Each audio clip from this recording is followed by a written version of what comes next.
Before we get started, I'd like to invite the primary and intermediate division contestants and their families and other supporters who are interested in touring the King Art Complex to meet commissioners outside in the hallway if you'd like to tour. And if there are no commissioners available, we're kind of doing double duty today, you can tour it on your own, and I know that you'll enjoy it. But if you'd like to stay in the auditorium and kind of enjoy the orations, feel free to do that also. So now I would like to introduce our judges for this afternoon. Judges for the junior and senior divisions are Marlene Chooks, Business Service Coordinator for the Ohio Development Services Agency, Diane Ford, a retiree of the Ohio Department of Administrative Services, Avery Frost, or Avery Frost, I should say, Director of the Columbus Minority Business Assistance Center, Tard McMonigal, a Program Manager for the Ohio Department of Administrative Services, Michael Payton, Executive Director of the Ohio Civil Rights Commission, and last and certainly not least, Lynn Stevens of Governor John Kasich's office. Please give them a round of applause for volunteering.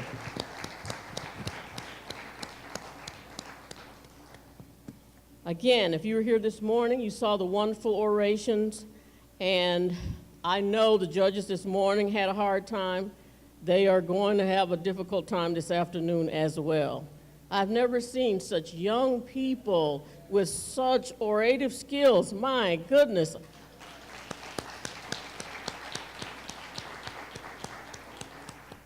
They were wonderful, and so we expect the same thing this afternoon. So without further ado, I would like to introduce again Sharon Cornegay, who will start by introducing our very first contestant. Sharon? Thank you, Commissioner Brown, and thank you to the Equal Opportunity Division for that great lunch. And we trust that you had took some time to talk to some people who you hadn't met before. I had an opportunity, I'm an eavesdropper. I used to be able to say that my profession legitimized my nosiness, because as a journalist, I was really good at listening to things that people didn't know I was listening to. And I've learned some things this afternoon. I've learned that there's someone in our audience who is on the Rosa Parks wall for some work that she did. I've learned that we've complimented coaches and support and parents this afternoon or this morning as well, but we didn't say anything about grandparents. And I've learned that there's some grandparents amongst us. I talked to one man who, we talked about a lot of things, and he finally said, it's wonderful when you realize you're with the person you were intended to be with for the rest of your life. And he was talking about his wife, and I thought, she'll never know. He said, but it was so genuine. So you have to be a wonderful person to be involved in this day, and I'm convinced of that. I saw a parent giving a tour of the hallway that represents what the Middle Passage, a glimpse of what the Middle Passage might have been, and she had such energy and such vibrancy that I know it gave the people who were on her tour a glimpse of what that experience was. I saw some youngsters who live in different parts of the state just having a good time with one another. So thank you again for being here. So with no further ado, let's get to our junior division contestants. And let's invite Christia Beasley of Lima to come to the stage. Christia is 12 years old in the 7th grade at Air Force Community School.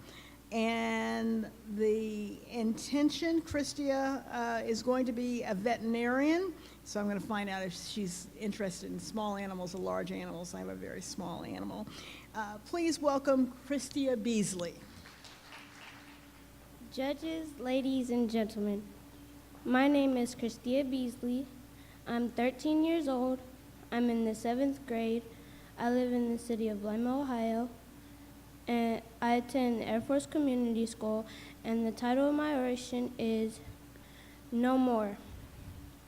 I can only imagine that day when Dr. Martin Luther King Jr.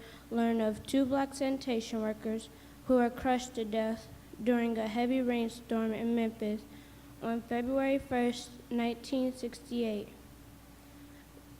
On the same day, also related to the inclement weather, 22 black sewer workers were sent home without pay while their white supervisors were retained for the day with pay. The way things were unfolding during this time caused more than 1,100 of 1,300 sanitation workers to go on strike. They were striking for job safety, better pay, and to be recognized by the union. I believe that it was Dr. Martin Luther King Jr.'s passion for people that led him to Memphis, and I further believe that he said no more. No more unfair treatment, no more discrimination, and no more racism.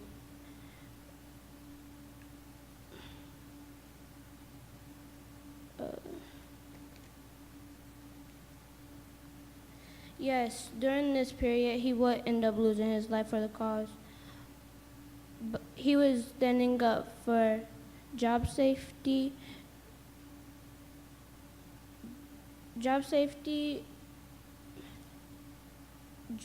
equality, and justice. What would Dr. Martin Luther King Jr. say about domestic violence? What do you think he would do about these statistics? I would like to think, did you know that nearly 1 in 4 women have experienced domestic violence by a spouse or a boyfriend, or that 7 million children live in homes where domestic violence occurs? I like to think that he would again say no more, and he would be fighting for this cause as much as he did for the striking sanitation workers. I believe that Dr. King would agree with the new NFL campaign against domestic and sexual abuse. He would rally the troops, perhaps not taking it to the streets, but making a peaceful protest, but still making a very strong declaration that no more women, men, or children should be abused, assaulted, or even murdered at the hands of their so-called loved ones. I believe that Dr. King would tell people, but especially women, to report the abuse at the very instant it occurs, rather than wait for the last minute when it may be too late. Thankfully, I am growing up in a loving Christian home with parents who loves me, who nurtures me, and who supports me. If the new NFL campaign declares that enough is enough,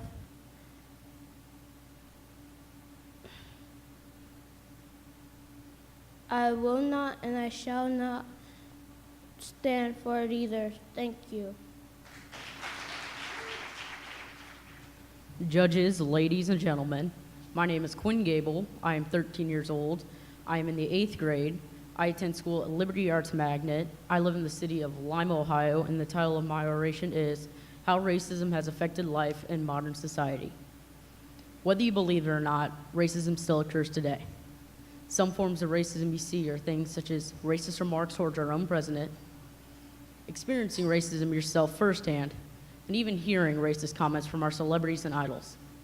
My goal is by the end of this speech to persuade you that racism is wrong and we can all put an end to it. Dictionary.com defines racism as a belief or doctrine that inherit differences among the various racial groups, determine cultural or individual achievement, usually involving the idea that one's own race is superior and has the right to dominate others, or that a particular racial group is inferior to the others. Racism is a roadblock towards the pursuit of equality. It is undeniably destructive towards a righteous society. This means that as long as separatist thoughts prevail, there can never be a just society where personality is our initial impression and not profile. Racism must be wiped off of this planet in order for everyone to get a fair chance at things without a cloud of discrimination overshadowing it. There is no race more dominant than another, and there is no race more superior than another. When someone attempts a racist joke, for example, there are many choices one can make. For one, don't laugh. This will show that you don't encourage or appreciate what's been said and will hopefully put a stop to the exchange. Secondly, you can comment, calling the person out. A simple, "That's not funny," is all it can take. You have to have the courage to take a stand against these remarks and do the right thing. Now for the past minutes that I've been describing to you my opinion on this matter, most of you have been thinking that I don't understand the struggle that America's been going through over the past 50 plus years. But I've been alive long enough to know that we face terrorism, racial discrimination, and murder. People kill other people because of their race, or people try to discriminate against them because of their own race. The reality of life is that we don't live in a perfect world. There are no perfect people. There will always be some sort of discrimination. That does not mean there's nothing you can do. Every stand against injustices like racism and discrimination goes a long way. And with the help of every person in this room, I believe we can take a stand. Remember, our lives begin to end the day we become silent about the things that matter. Thank you. Good afternoon, judges, ladies and gentlemen. My name is Mariah Bayemi. I am a 14-year-old student at Columbus City Preparatory School for Girls. I am in the 8th grade, and the title of my oration is A Hope for Change. Everyone has a dream to change the world. Your dream can be as big as Dr. Martin Luther King Jr.'s, moving the congregations, touching the lives of every single person in a massive crowd. Your dream can be as small as desiring to put up a street light or getting a recycling center on your street corner. No matter how big of an ambition or how small, it's still a change you hope to see. Give us the ballot. A hope for change is a statement that rings heavily in my ears. It reminds me of when I was a little girl, about the age of 8, and after watching little pageant shows, I would stand in front of my mirror, practice my walk, practice my speech. In my speech, I would always say the same thing. I wish for women to be as important as men, and I wish for more money. I was little at the time, so forgive me, but I didn't really understand what I was saying. Now that I'm a bit older and wiser, I understand that I was a smart little girl. I knew from a young age that women in TV shows were often in the background, always playing the supportive roles. I knew I didn't just want to be restricted to the background. I knew I wanted to change the way women were viewed in society, and I knew that change had to start with me. Give us the ballot. A hope for change so that I can see women get the same social rights as men. Give us the ballot. A hope for change so that I can see the wage gaps between genders and classes get smaller. Give us the ballot. A hope for change so that I don't see my brothers and my sisters crying out for spare change. Give us the ballot. A hope for change so that I can see my generation thrive. Give us the ballot. A hope for change so that I don't see the next generation fall. Give us the ballot. A hope for change. And as you pass the ballot, remember that we are trying to change the world. Now, I raised a point by saying, give us the ballot so that I can see my generation thrive. Let's think on that for a second. This is my generation. The generation that I am growing up with. The generation in which my life is rooted. If I am so deeply engrossed in this generation, and and this generation is on the brink of falling, then don't you think that I'm going to be falling with it. I would much rather be part of a generation that grows and thrives and has a bigger percentage of people rising and graduating than be in a generation associated with hip-hop's decline. I would much rather see my brothers and my sisters looking up to presidents instead of looking up to jail ceilings. When I say give us the ballot, a hope for change, I'm saying give us the inspiration. I'm saying give us the hope that we so desperately need so that we can tap into our full potentials. I'm saying give us a hope for change. In the words of Dr. King, we must accept finite disappointment, but never lose infinite hope. Thank you. Judges, ladies and gentlemen, my name is Sydney Platt. I'm 11 years old, and I am in the 6th grade at the Columbus Academy. I am from Westerville, and my topic is the 21st century depends upon me. I have a dream that my 4 little children will one day live in a nation not judged by the color of their skin, but by the content of their character. What does this mean? This statement means that we shall live in a world where no one, black or white, will be judged by their fellow companions. We will be judged on our morality and character. That is what Martin Luther King Jr. thought was best for the country, and we still haven't fulfilled his dream. Like Dr. King, I have a dream. I have a dream that everybody will be treated equally no matter their race or religion. I know what you're thinking. Our schools and offices aren't segregated. I'm not racist. I believe people should be treated equally. Well, you know what? Reality check. Our beliefs won't bring back Eric Garner. Our thoughts won't bring back Michael Brown. Our feelings won't bring back Trayvon Martin. If we don't stand up to the fundamental problem, we are part of the problem. We need to take action, but not in a violent manner.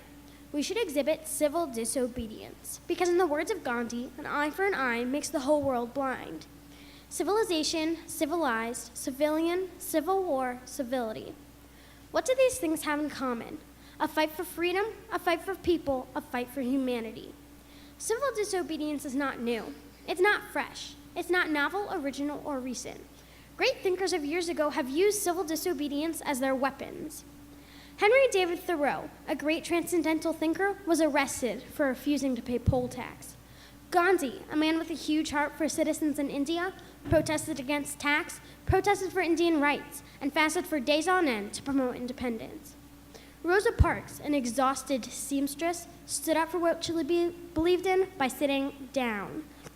We can do the same things as all of these people if we try. Adults aren't the only ones who can make a difference. Kids can do this too. Before we can make a global change, we need to change the fact that there is discrimination in our world. Kids are the most important part of this change because in 11 years, we will be leaders, philosophers, and diplomats. However, before you sit back and put your feet up thinking you're off the hook for 11 years, think again. We can do something now. For example, we can read the news, use our primary resources, seek out different perspectives before forming an opinion, practice fairness by admitting to our mistakes, push ourselves to be in groups with different types of people, and be good role models to those who are younger than us. The 21st century depends upon us. You, your friends, and in fact, this whole audience can make a difference. Not by beliefs, not by thought, and not by feeling, but by physical action. I know we can make a difference. By doing this, we will become part of the solution and maybe even make Martin Luther King Jr.'s dream truly come true. Join me in becoming part of the solution. Hello, judges, ladies and gentlemen. My name is Jarrell Scott, and I'm 11 years old, and I'm in the 6th grade at Gowee Academy Middle School in Gallipolis, Ohio. My topic today is on the legacy of Dr. Martin Luther King and all he accomplished. On February 4th, 1968, Dr. King delivered a sermon titled The Drum Major Instinct in Atlanta, Georgia. Dr. King is a drum major for justice. Dr. King is a drum major for peace. Dr. King is a drum major for equal rights. Dr. King is a drum major for the poor. Dr. King is a drum major for the minorities. Dr. King is a drum major for service. Dr. King is a drum major for righteousness. As I think of the legacy of Dr. Martin Luther King and all he accomplished, I am thankful he dedicated his life to making an impact. Now I am able to go to the mall, to the pool, to any restaurant, and to any school I choose. Many athletes like Cardell Jones, teachers like my mom and dad, and even our own president could not achieve success without the civil rights movement. Give us the ballot, a hope for change. Give. Dr. King was a great example of the word give. In studying his life, I've learned that you should never give up on what you believe. He also taught that the greatest service one can give is to serve their fellow man. He was a great example of what he spoke. Dr. King gave his life on April 4th, 1968. Us. Us is a unique word.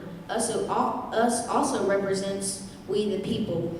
Dr. King fought for the people. He believed in equal rights for us. The ballot. The ballot represents a choice. Dr. King fought so that everyone could have an equal opportunity to be somebody. He chose to act in a nonviolent way. He chose to use his power of choice. The right to vote was once denied to African American and other minorities. Dr. King quoted in one of his speeches, "All men are created equal." Dr. King's legacy showed us how to give, stick together, and make better choices. If we wish to see change in Ferguson, New York, Washington, D.C., and even our own home of Ohio, we'll have to give, stick together, and make better choices. Dr. King said in his famous "I Have a Dream" speech that he was leaving Washington, D.C. and heading back to the South with faith and hope. That same faith and hope I bring back to Gallipolis with me today. This is Dr. King's legacy. This same legacy lives in me. The final lines of the drum major sermon say, "If I can help somebody as I pass along, if I can cheer somebody with a word or song, if I can show somebody they're traveling wrong, then my living will not be in vain. If I can do my duty as a Christianite, if I can bring salvation to a world once brought, if I can spread the message as the Master taught, then my living will not be in vain." Judges, ladies, and gentlemen, my name is Brianna Walker. I am 13 years old, in the 7th grade, and currently attending Columbus City Preparatory School for Girls. The title of my oration is "The 3 Best Things in Life." Over this past summer, my family took a trip to Atlanta, Georgia, the home of social change as well as the civil rights movement. The first thing that caught my eye was the number of young adults of all colors at the Ebenezer Baptist Church. If Atlanta is the home, Ebenezer is the cradle. During our walk around the church, I turned to my father and asked, "Why do so many people of color bring their children to the church?" The answer is the reason I stand before you today: passing the baton. At the time, I thought, that's it? Is he teaching me something, or was I just too young to understand? After a few minutes, I got that look on my face, and we all know that look. The one your dog gets when they just don't understand what you're trying to say. I tilted my head, and with my best puppy dog eyes, I asked, "Passing the baton?" Now, I was told that as a baby in the Lord, we are given milk until such time we are ready for meat. Was that it? Did my father still see me as a baby? Have I not shown him in the past that I was a young lady? A short time later, I found myself standing in front of the altar, waiting for my mother to snap a picture or two. At that very moment, my father whispered in my ear, "Our part of the fight is over. I now pass the baton to you, the next generation that will bring about a new wave of social change." For the first time, my father was giving me meat, and at the moment I knew he also saw in me hope for change. Over the next few minutes, please allow me to share with you my hopes for change. I hope for a time where I no longer have to sit down at the dinner table and hear about another young Black male that has been shot by the police. I hope for a time that I can go onto the internet and not read about someone in a position of power talking poorly about the president or his children based on nothing more than the color of their skin. I hope that one day one of you sitting here in this room will stand up and say, this is not right, and make it easier for the next person to say no. It is said that a person only needs 3 things to be truly happy in life: something to do, something to hope for, and something to wish. But hope without work is only a wish. So all of my hopes for change start in just one place: the ballot box. Thomas Peterson was the first black man to vote under the 15th Amendment. That was in 1870. Today, some people say that more young people of color vote for the next American Idol than the President of the United States. They have taken your eyes off of the prize. I don't think this is what we wanted when we stated, give us the ballot, a hope for change. The only ballot we must take is the electoral ballot. The ballot is the new front of the battle for social change. The enemy has already gotten the jump on us by using things like ID cards to vote, a direct shot at the poor and elderly. In states with thousands of eligible black voters, they can no longer present college IDs to vote, but a license for a concealed handgun is just fine. In southern states, they are taking away voting polls on bus routes, again, another shot at the poor.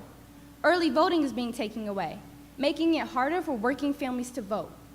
In closing, I would like to say 2 things. First, to the brothers, I may be willing to follow, but first you have to show me you can lead. And to the ladies, remember, no well-behaved woman seldom made history. So, ladies and gentlemen, now it's my turn to whisper into your ear. It's time to watch me misbehave. Thank you. Judges, ladies and gentlemen, my name is Ivan Bilokin. I'm 15 years old. I'm a junior at Eastmore Academy, and I'm from the city of Columbus. The topic of my speech today is women in our society. You throw like a girl.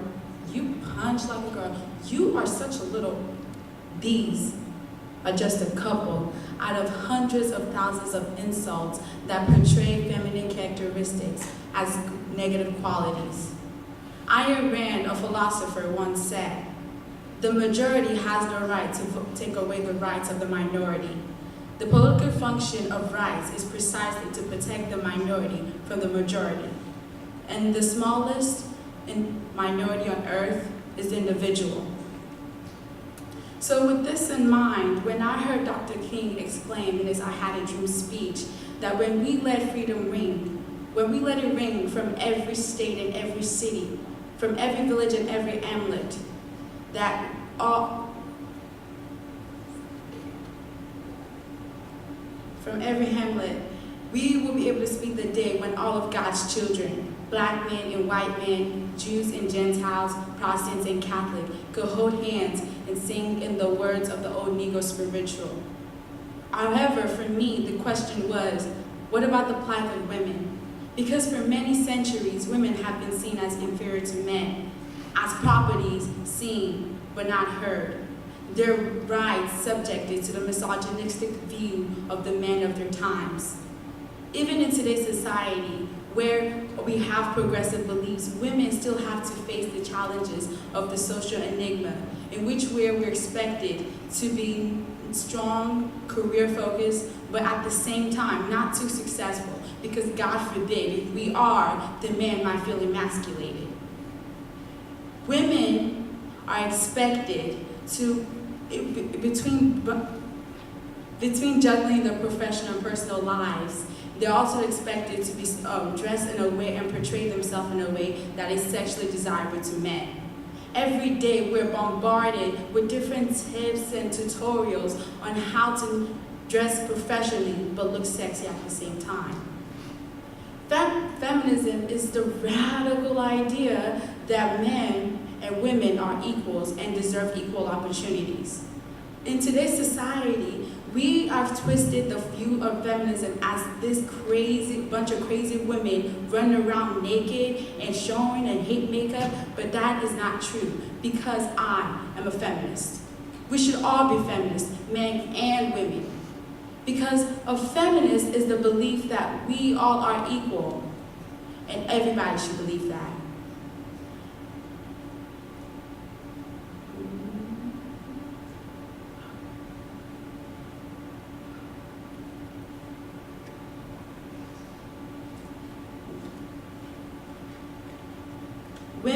deserve the right to develop into their own person without having to live up to a standard.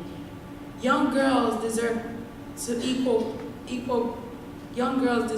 be raised to view themselves as equal to boys and not as inferior being. Young boys need to be raised to respect girls, not as a lesser or weaker being, but as an equal with as much strength as weaknesses as they have. Women need to dress the way they like, and not because they want to attract a man, but because that's what makes them happy. Overall, as a society, we need to stop categorizing women because it creates minorities among a minority. And instead of bringing us together, it turns us into individuals. Giving us the ballot by electing our first female president will give a hope for change. Thank you. Good afternoon, everyone. My name is Takora Bracey. I attend Marion Harding High School of Marion. The topic of my speech today is Born Black in a White Man's Country. Character. The definition of who you are when nobody is watching. Who are you? Who am I? We are all people. That should come as no surprise. But often, people look at me and sometimes sympathize, while others rationalize. I'm talking about the color of my skin, which only briefly describes what's within. Perhaps you should take care of your heart condition. A narrow heart, a heart too weak to accept me and let alone even speak. You argue that's what you've been taught, but what you've been taught is not always right. The Bible says, train up a child in the way he should go, just to give you some biblical insight. Love thy neighbor as thyself, yet we have our black brother pleading for help. I can't breathe, Eric Garner yelled so helplessly. Trayvon Martin's killer is free. Michael Brown, completely innocent or not, his killer is free. It sounds like some cases of racial disparity. The presumption that we are uneducated and low class by some, that presumption has to change. Malcolm X said, "You sat beneath the old cotton tree, telling us how to work or how long. But it was our blood, our sweat, and our labor that made this country what it is. And we are the ones who haven't benefited from it. We were bound in slavery for more than a century, and we still came out strong. We were the ones burdened with separation as far as schools that were supposed to be equally equipped, but clearly were not.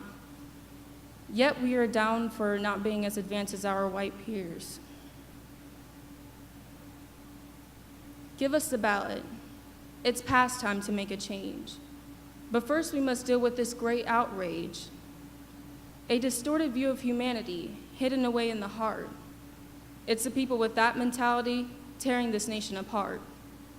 And God we trust, that's what we say, but what's really in our hearts? Heart surgery, that's what some of us need. Confronted and fought with the truth, that's what these problems need. The presence of injustice in our so-called justice system, what shall we do? Born black in a white man's country, we have work to pursue. The history of African Americans are not promoted in our school, yet we are the ones labeled as vicious and cruel. Animals, some called us because we acted in outrage. Well, how would you expect someone to act after being held captive in a cage? But in 1963, a black man had a dream. His name was Dr. Martin Luther King, and although he was shot down in Memphis, Tennessee, they may have killed him, but they did not kill the dream. He left a great legacy in which we must move forward in and plant new seeds. Born black in a white man's country, I'm taught how to live but not excel.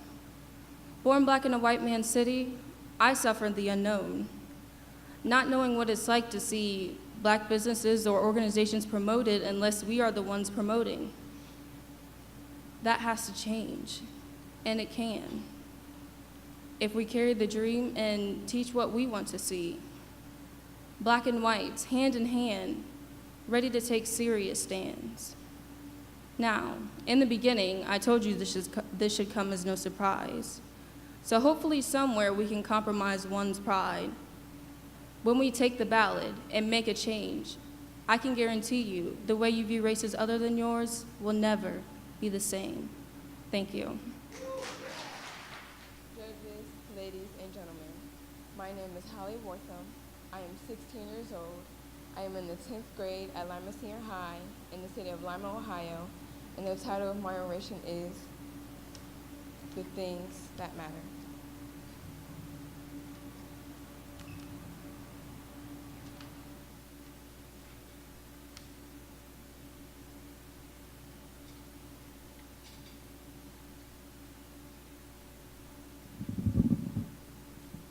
Picture in your mind a kid walking down the street, minding his own business. He is skipping rocks as he walks, with no worries or cares. He goes on about his business. Before you know it, there's a group of kids quickly approaching him. Many of them are bigger than he is, and he is unaware. In his own little world, he continues skipping rocks towards his block, which is the last house on the right. Out of nowhere, he is hit in the head with a fist so hard it nearly knocked him down. The boy knows that he has not done anything, so he continues walking. Staggering to gain his composure, he looks at this crowd as it grows bigger and bigger, each kid in the crowd egging on the person to strike him again. Cars go by, but no one stops to help him. A girl in the crowd says they shouldn't do that to him, but she does not do anything to try to stop or to help. The boy stops and says, okay, that's enough. Why are you hitting me? What did I do? A different boy who's much older yells out, because you're a spick, and we don't want no spicks around here. The boy, now hurt, continues to walk on with the crowd, taking one hit after another, realizing he doesn't have the courage to stand up to the kids. A different boy, who's much older, finds it funny enough to pull out his camera and record the incident, while the older boy summons someone else to start in on him again, as the first boy says, I'm too tired, as he shows how proud he was to be whooping on a kid who is the same age but smaller in size. At that moment, a lady yelled out of nowhere, y'all better leave that boy alone if you know what's good for you. The crowd disbands, and she came to his rescue.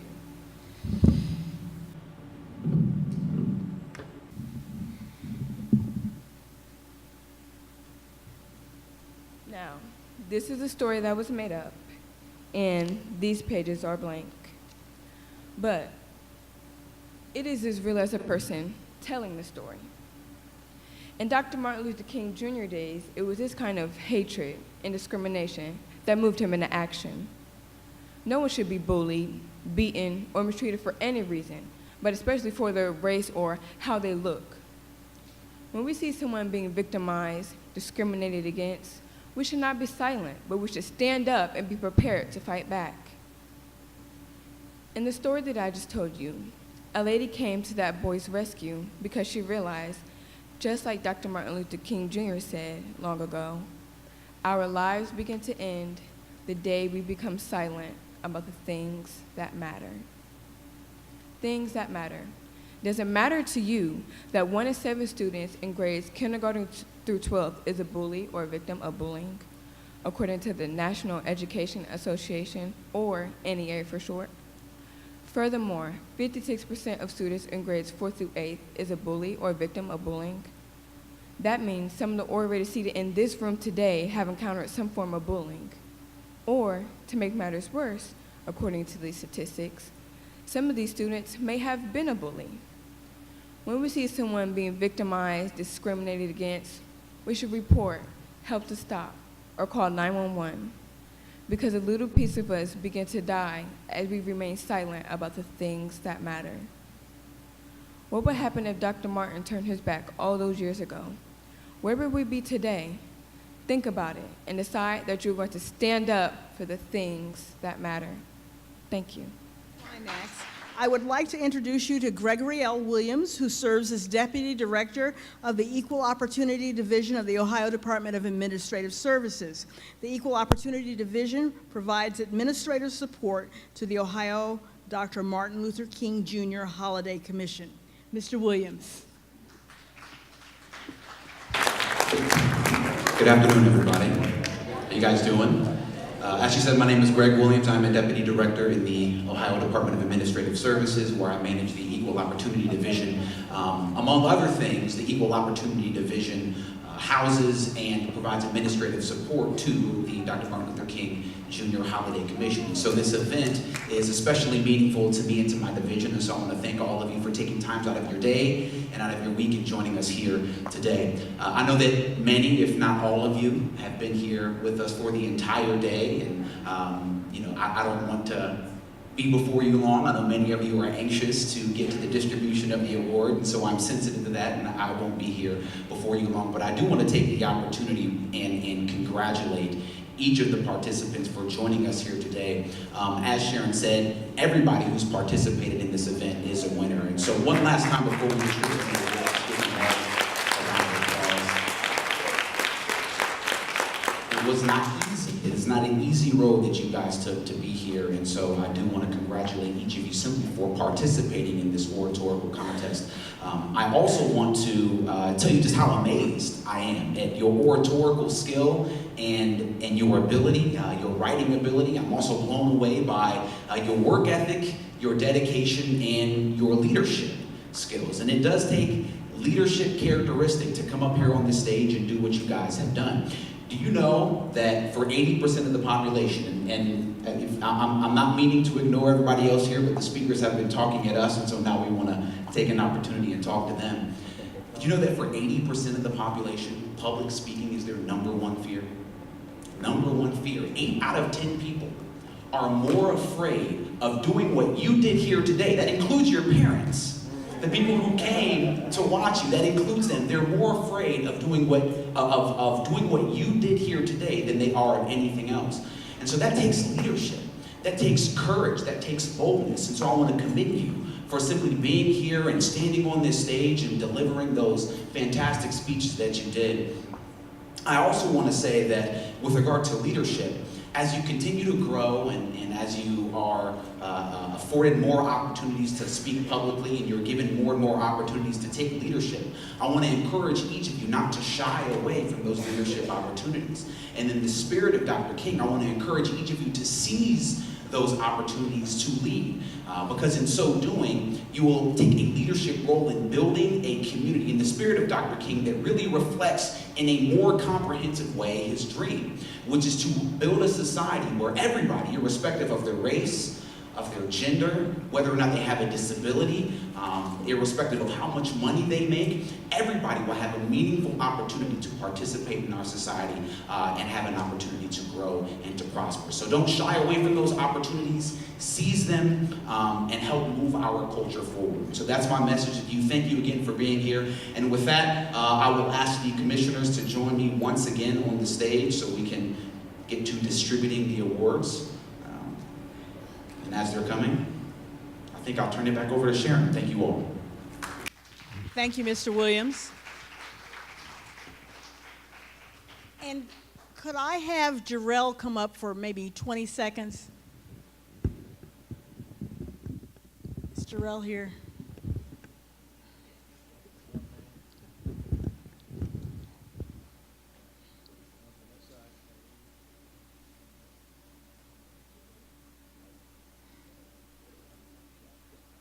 Okay, Jarrell, could you go to the drums?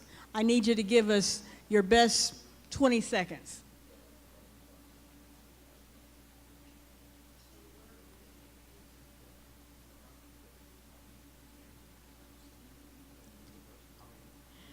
Okay, Jarrell's going to give us a drum roll.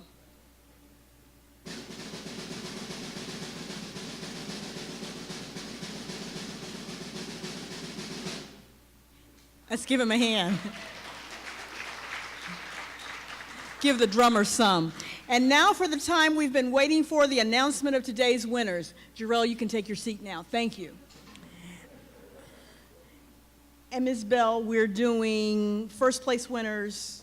We're doing third place winners, all the second place winners, and first place winners. Okay, got it. So, third place winners. For today's competition, I'm going to announce you by your age category, and when I announce your name, you will come up the stage on this side, so it'll be on your right-hand side, come up the stage, and you will receive your award from Mr. Williams and shake the hands of the commissioners. All right, and our first third place winner is Elena Early.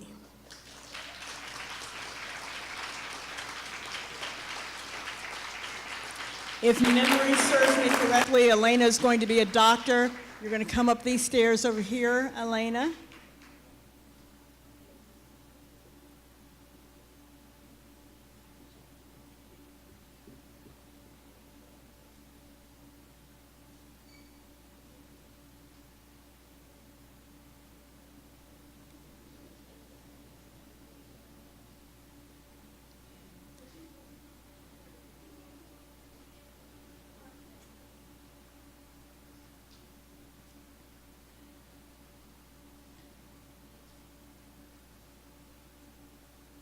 And Elena, if you would just stand there for a second.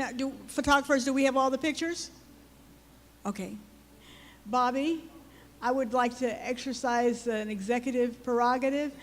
While the first place winners are up here, could we have them stand over by the drums, and so we can get that first place picture?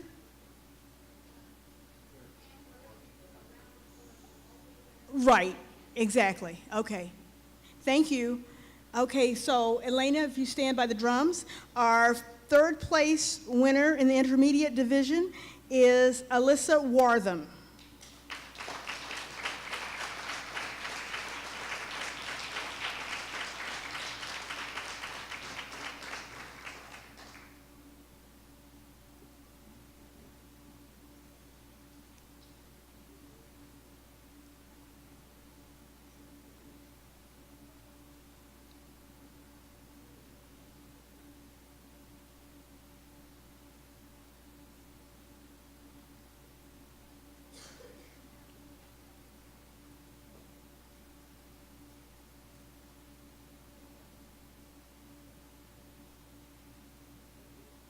All right, thank you. And Alyssa, if you go stand by Elena, I would appreciate it. And again, remember what I said earlier about your wedding pictures. It's going to be just like that on your special day, just like this on your special day. So we're going to have all the third place winners are going to stay for a picture. But afterwards, we're going to take a picture with all the winners. So we're just kind of saving a step here. The third place winner for the junior division is Sydney Platt.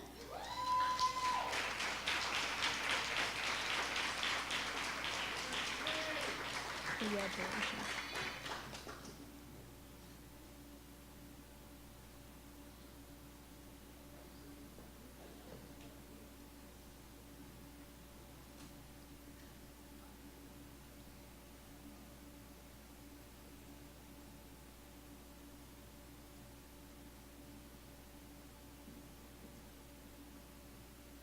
And our third place winner for the senior division is Ayobami Balogun.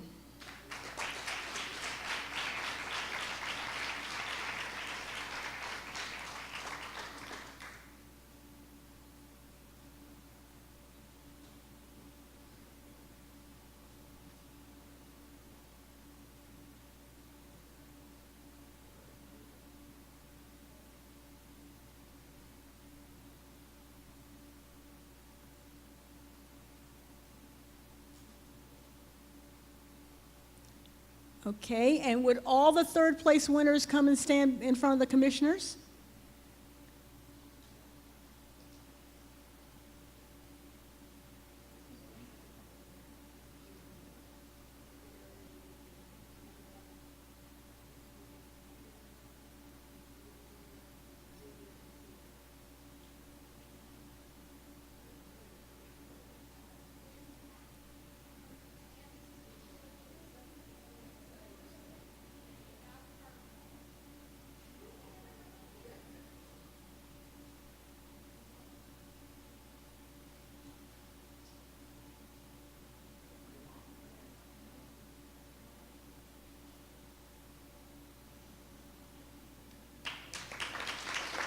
Thank you. You may be seated. Now, obviously, we know that everyone in this room is a winner. So let's get to the technical winners. And the primary division second place winner is Nathan Edwards. Or should I say President Edwards, 2048.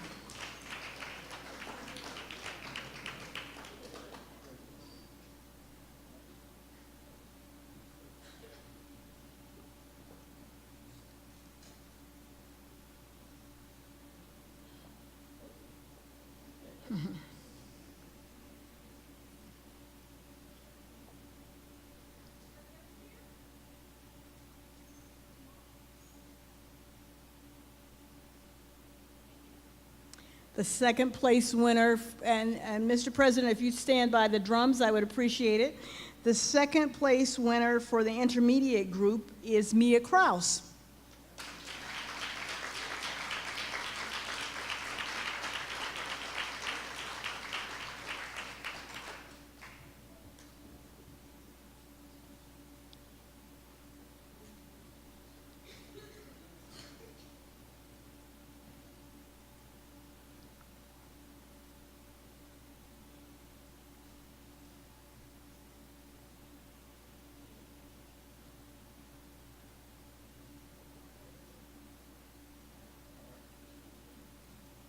And the second place winner for the junior division is Morayo Obayemi.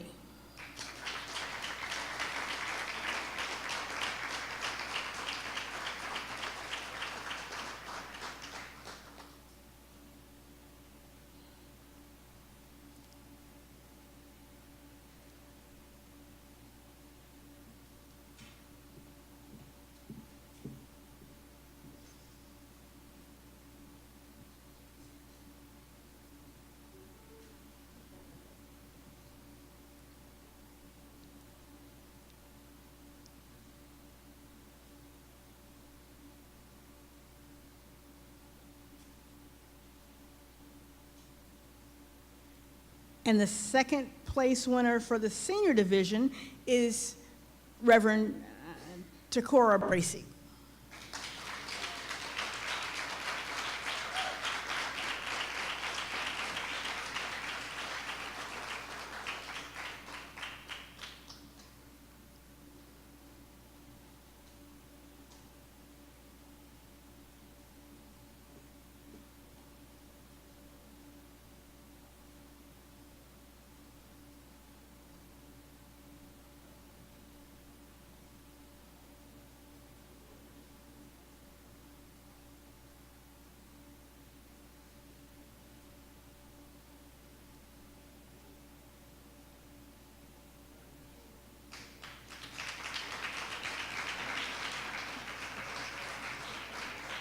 And now a group picture for all the second place winners.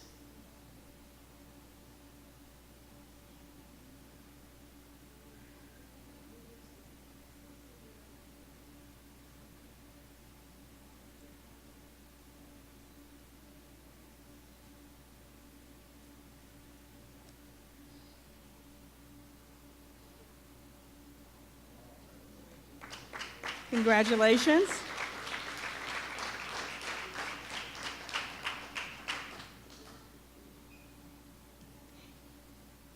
And now the first place winners for each category.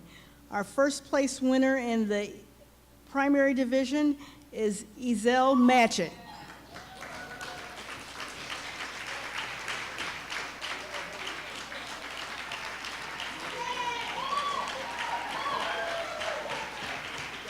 The meteorologist who had the tool belt.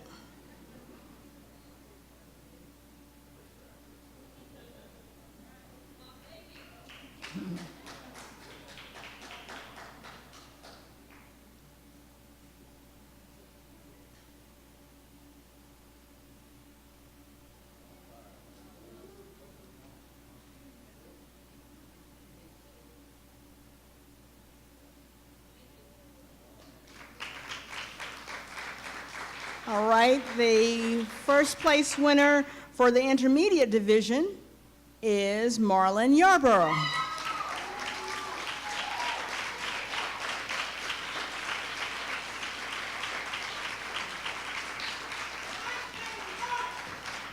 He's Captain Yarborough, I should say. He's going to be the pilot.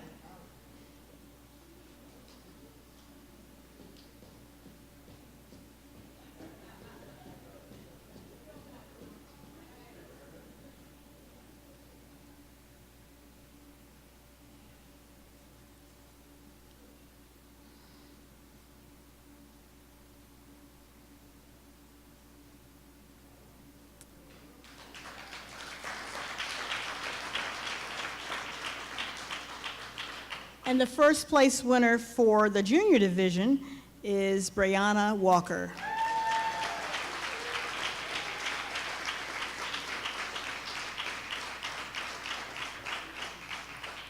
Who's declared she's going to be misbehaving.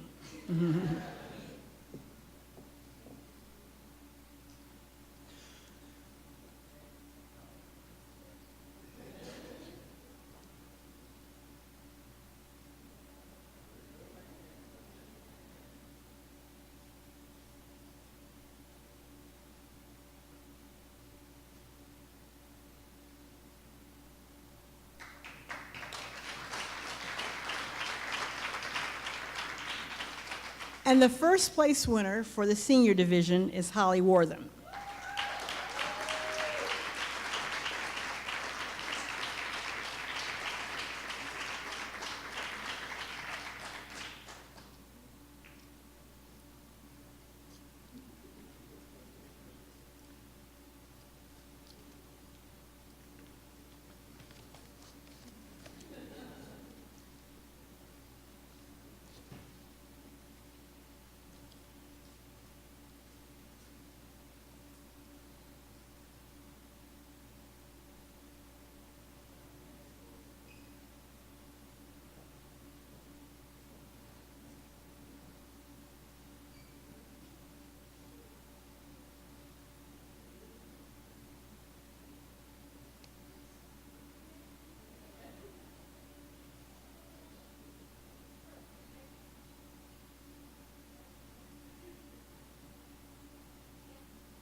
Okay, so, sorry, Susan.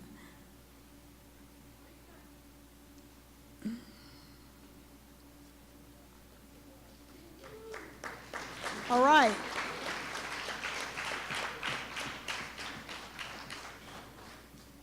Now, I am going to turn the program over and also ask that at the end of the program, if you are holding some kind of award, that you come back up and we're going to take a picture. Now, you know the commission sends pictures out for publication and that kind of thing, so it'll be in your best interest to come up with your award at the very end of the program for that group picture, and everyone else will be free to wait and congratulate the award holders or be excused. So first of all, I'd like to say congratulations to all the participants. I hope we've been saying that sufficiently all day long. I would like to take this opportunity to thank the state of Ohio and the Ohio Dr. Martin Luther King Holiday Commission for the opportunity to serve as your mistress of ceremony. And I'd like to turn the podium over to the Reverend Nelson Crawley of Trinity Baptist Church for the closing benediction.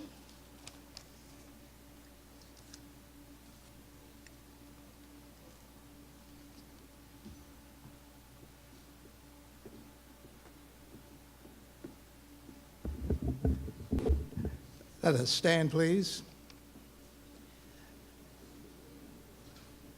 And as we stand, let us prepare for the benediction, and let us give the participants a final round of applause for their work here today.